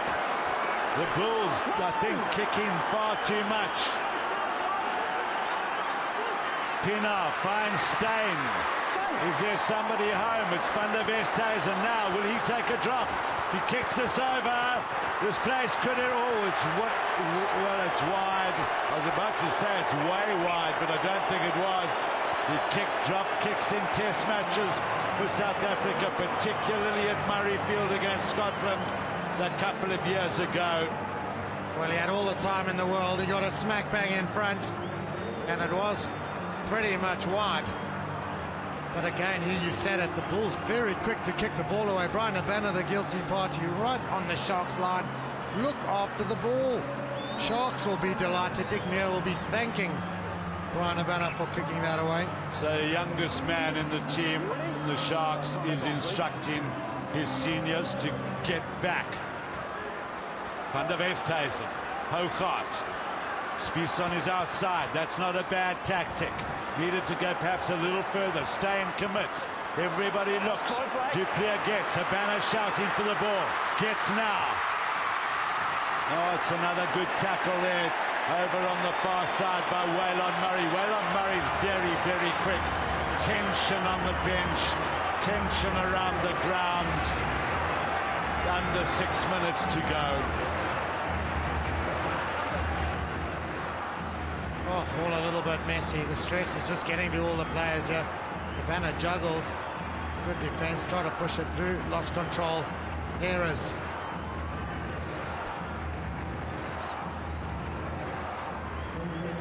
So Mornay Steyn comes onto the field to replace JP Nel. Is that another drop-kicking option? Possibly. Not straight advantage. Well, this could come down, not straight advantage to the Bulls. It could come down to a drop kick, which my co-commentator obviously knows all about. Yep, sure. Well, who would ever have thought the Super 14 could possibly come down to a drop kick? Sharks fans feel like us here in the commentary box. It has been an exhausting game to watch. Physical war of attrition, and it's not yet over. Well, that Shark scrum just disintegrating there. It's Van Heerden and Spies work hard. Have they kept the ball on their side? No, they haven't. Listen to the crowd now. Absolute pandemonium here at the APSA Stadium. Space was a little slow to clear this ball. It's a good scrum from the Sharks. Beast Terreira has been phenomenal this season when he's come on. Space couldn't clear, and the Sharks got the secondary drive on.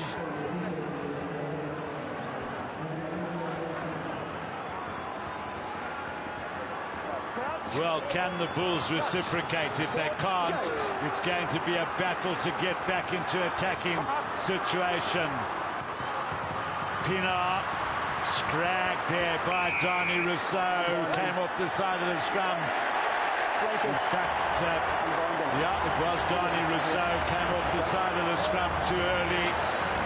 So, it's a touch finder plus the ball for the Sharks.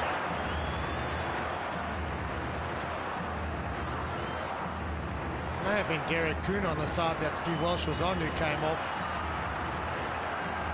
Francois Steyn has found a very good touch.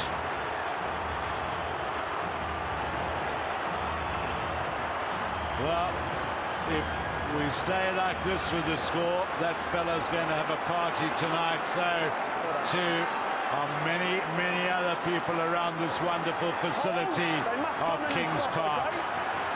All the suites, all the briars on the rugby fields that surround this magnificent stadium. Bismarck du Plessis. Will he go for number 18? Will he go for number 5? Get it in. It is number 5 who surges forward, Johan Muller. Great field position this for the Sharks. Maybe we'll see a drop from Francois Steyn. Here go the forwards. Building up, building up, building up.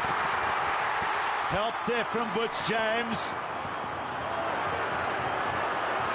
Tawarira is in there with his hands on the ball. He takes some stopping. Exhausted Bulls players. The Sharks with their tails up, their fins up, she would say. This is looking very good for the home side. Apart from the field position, the danger position. Oh, I think it's a try! The Sharks supporters erupt and nearly blow this place down.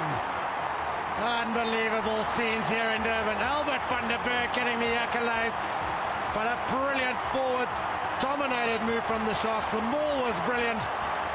The pick and go was powerful. Take a bow, John Plumtree. And the Sharks pack has really stood up against all the odds and come out on top against them. Quite possibly the more fancied Bulls team and pack forwards. Albert van der Berg has surely sealed it here for the home team. Pick and go was strong. The stretch over it when Steve Walsh was in the perfect position. Oh, he's only just grounded it, but he's got it down. Well, he so often does that sort of thing, Albert van den Berg, not only for the Sharks, but for the Springboks as well. So Morné Steyn entrusted with the place or the conversion attempt. The flag stay down. Oh, vital kick. That could be a vital, well, it was a vital kick. It means the Bulls can still win it. Converted try will give them the victory. This is the stretch and go. Finally it gets grounded. Yeah, well, that is in slow motion, so can the Sharks hold out? What can the Bulls produce? I think the Sharks have been the calmer team today, the more organized team today. That's it, please. Well, the Sharks will just want to wind down the clock now, carry it up. Jacobs, Adams makes the tackle. He's on for Duprier. No, two blue. Pienaar, James gives it out. Van der Westhuizen, the Bulls have to run the ball. Wall of grey jerseys. Van der Westhuizen created a brilliant try here. And Dungani working down the left wing. Great touch and then the great roar from the crowd. Beast as Tawarira makes the tackle. Here goes Gary. Oh no, shouts Joel Stransky because it's the wrong tactic. Not the, oh no again, shouts Joel Stransky. It's just lack of experience coming in now. Madfield, Van der Westhuizen, Ulafir and Dungani. Where is Habana? Has he been replaced? No, he's down the right wing is Bryan Habana. Here goes Adams. Ducks under one. Ducks under another. Here comes Morné Steyn. Derek Hougaard clears space. Oh, he gets rid of James. Cracks on the pace. Habana. Peterson has him. Hougaard needs to keep it in field. Got to keep it in field. Dani Tiart. Thumping tackle on Dani Tiart. It's been turned over. I think it was it knocked on? This could be Sharks' ball. If it isn't, I don't know how the Bulls got it back. There is. Halfback, get it out. Okay, halfback, get it out. Comes for Adams, comes for Steyn. Ulafir, Van der Westhuizen, Jaco Engels, turns to Ndungani. Oh my goodness, the corner Ndungani is brought down by a group of Sharks just swarming around him. Adams, Hougaard has nowhere to go. Brilliant tackle there. Now here goes Adams once again. Wide for Habana. Gets past one, gets to another. This could be it. This is it. scored! Have the Bulls pulled us out of the fire? They cannot believe it, the Sharks. There's a deathly hush around this park, apart from the ecstatic Bulls supporters. How important was the kick from Francois Steyn? How important is the kick from Derek Hougaard going to be now? Bryan Habana, blistering pace. He has scored the try that has quite possibly won the Vodacom Super 14 for the Bulls. Well, I said in an article in the program, I can only feel sorry for the losers. I have no interest in who wins this match. Well, the other aspect, which is why I went oh no when Gary Burda kicked it away and oh no when Francois Steyn kicked it away. So you don't want to see the game lost by kicking it away. You want to see teams having a go and finally making a mistake. Habana here made no mistake. He knew he'd won it. He knew by that dive that how important it was. Photo time. And maybe he has just snatched, I don't want to say for the Sharks, snatched defeat from the jaws of victory. They had the ball, but the Bulls may well have snuck it. Well, now, should one man have this pressure? Derek Hougaard, no, this is at a deliberate ploy to put him off his kick, and it's over. It's 20 points to 19 to the Bulls. The game is over. Bryan Habana, there is celebrations going on. The Sharks supporters cannot believe what has happened. Joy for Vaney Stradom and Joel, heartbreak for the Sharks. Absolute heartbreak, can you believe it? They had the game. We called it. That conversion was absolutely vital from Francois Steyn. Can't blame one man because the Sharks should still have won it from there. And where is Jaco van der Westhuizen going? He's up on the crossbar and he is celebrating on top of the poles. But well, I hope he doesn't fall off there and break an arm or a leg or something. But this is a sort of celebration that is going to happen here. Pretoria must be going absolutely berserk. Well, I think there's a lot of Sharks fans here who actually just cannot believe what has happened. I can't believe it. I don't think they believe they've lost the game. It, as you say, some vital mistakes on both sides. Those aimless kicks at the death. This game wasn't really won by people. It was lost by people. And as I said earlier, the connoisseur would say a pretty error-ridden game. Bob Skinstad just cannot believe this has happened to us. But remember the victors. Remember the victors. They've played brilliantly in the last 5 weeks. They haven't played that well today, and yet they've produced a try. Well, both teams have played brilliantly in the last 5 weeks or so, and one must only feel for the Sharks now. The game plan put in place by Dick Muir and John Plumtree looked to have worked. They seem to control, they seem to dominate. Certainly they did up front. And right at the death, the Bulls resorted to playing the way they played against the Reds, the way that we've seen them play in the weeks gone by. And at the last final second, they produced a little moment of magic. We said Bryan Habana had been quiet. He'd had no space to run. Somehow it opened up for him. He found that space, and he has snatched victory away from the Sharks. And he has sent the Vodacom Super 14 trophy back to Pretoria. Well, it's a very, very emotional time this, as players celebrate, players commiserate. The Sharks can only go back into their change room and say, guys, we've got to hold our heads up high. We had the game and we just couldn't hold on to it. Juan Pino devastated. We've seen, how often haven't we seen this after Currie Cup finals, after European Cup finals, all those sorts of games. There has to be a loser, and quite naturally there has to be a victor. There could have been a draw, of course, they would have played extra time. The other aspect is that it must be said that the winner is South African rugby. It's a great crop of players in a World Cup year. These 30 players or 40 players who've taken the field today have done us all proud.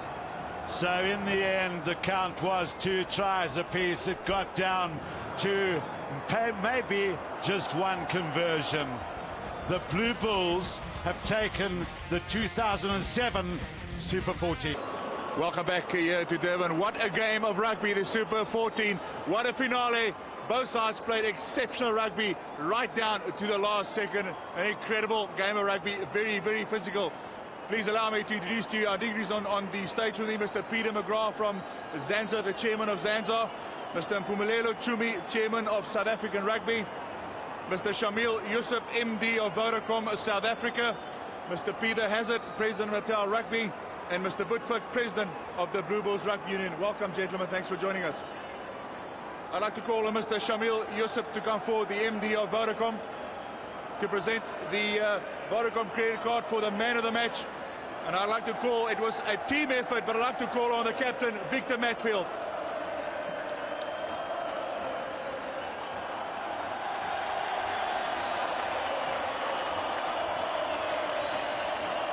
Thank you, Victor. Thank you, Mr. Yusuf. It takes two teams to participate in a final. This whole Super 14, Vodacom Super 14 has been outstanding, and what a game to end off here in South Africa between the Sharks and the Bulls. I think the crowd has been treated by an immense game. It was tense right down to the wire. But there unfortunately has to be a losing team. I'd like to call on the captain of the Sharks, John Smith, to come forward and say a few words.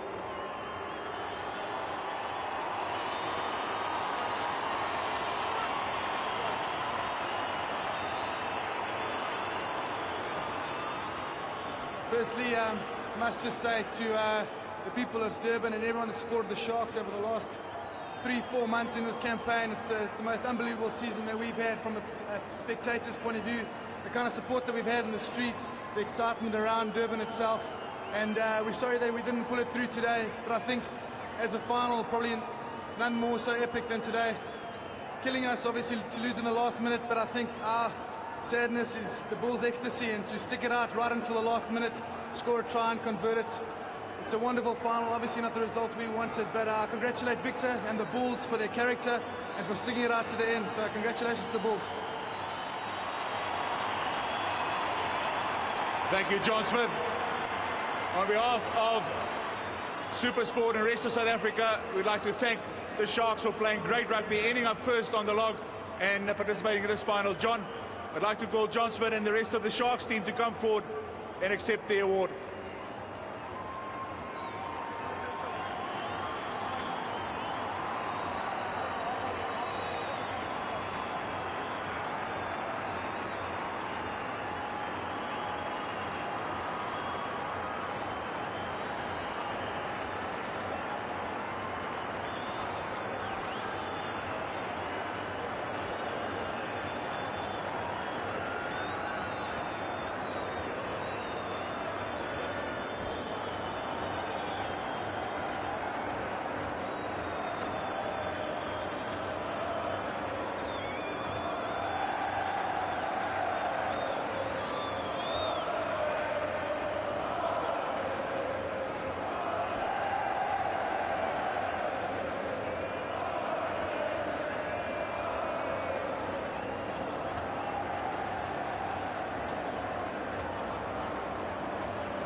Any rugby match is not possible without the officials, and sometimes very tough job. I must say, I'd like to congratulate the officials there, especially Mr. Walsh, for handling the game really very, very well. I'd like to call the match officials, Steve Welsh, to come forward to accept an award from Mr. McGrath. Also, Lyndon Bray, Bryce Lawrence, and Calvin Deeker. Well done, gentlemen, on handling the game superbly.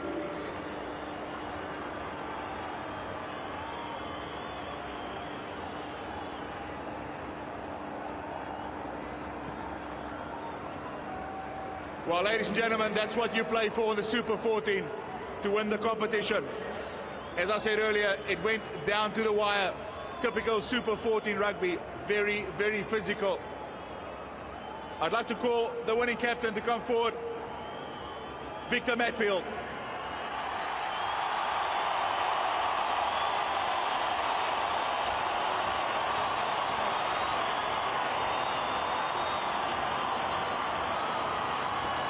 Yeah, firstly, I just want to thank our Lord.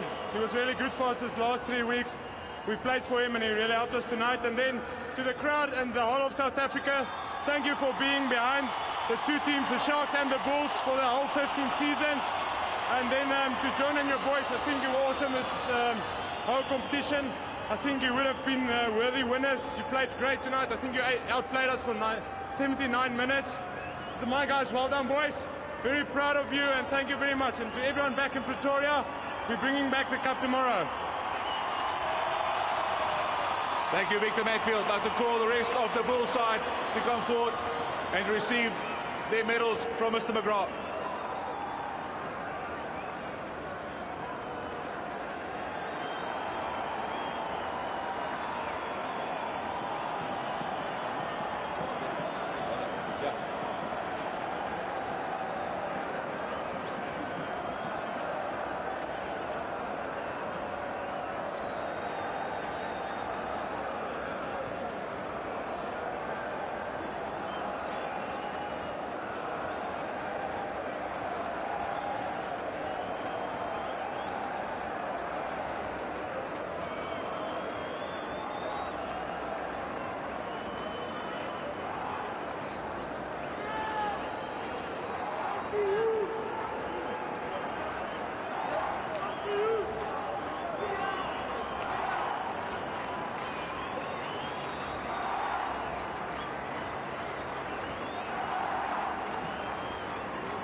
I'd like to call now on the chairman of Zanza, Mr. Peter McGrath, to come forward and collect this wonderful Super 14 trophy to present to the winning captain and the champions for 2007 of the Super 14, the Vodacom Bulls.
goal, but ultimately the Bulls pulled it through.